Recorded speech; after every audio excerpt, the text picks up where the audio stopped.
Everyone, आपका स्वागत है मेरे यूट्यूब चैनल में। तो आज की क्लास में हम बात करेंगे अकाउंटेंसी में nature of account. Nature of account की हम बात करेंगे जो कि हमें पूरे 11th में और पूरे 12th में हमें क्या करेगा, बहुत ही हेल्प करेगा। तो हम बात करते हैं nature of account. Nature of account के कारण हमारे अकाउंटेंसी में पांच नेचर के अकाउंट होते हैं। 5 नेचर के अकाउंट मतलब पहला तो होता है कैपिटल अकाउंट।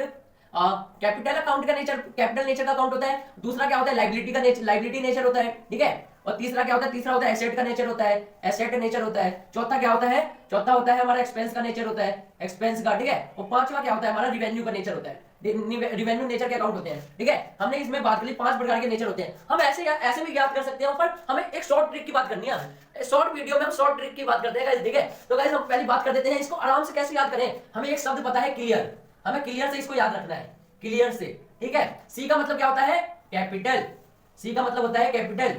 एल का मतलब होता है लायबिलिटी। एल का क्या मतलब होता है, लायबिलिटी। ई का मतलब होता है एक्सपेंस। ई का क्या मतलब होता है गाइस, एक्सपेंस। ए का मतलब होता है एसेट।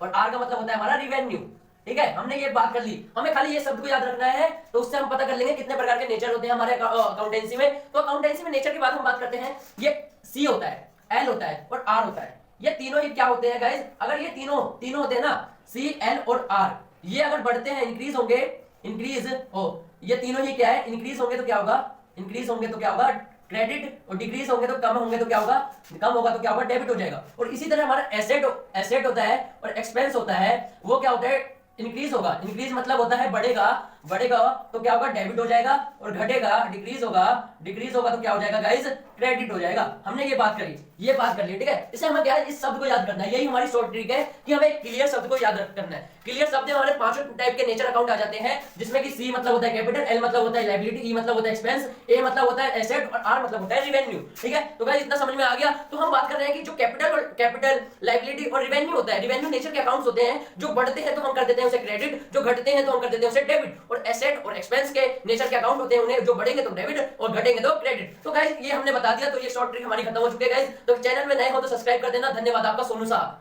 तो गाइस आप इससे और आसानी से समझ सकते हो कि कैसे होगा नेचर ऑफ अकाउंट, इंक्रीज या डिक्रीज होगा, तो इससे आसानी से समझा जा सकता है। तो गाइस सब्सक्राइब करके ही जाना। धन्यवाद।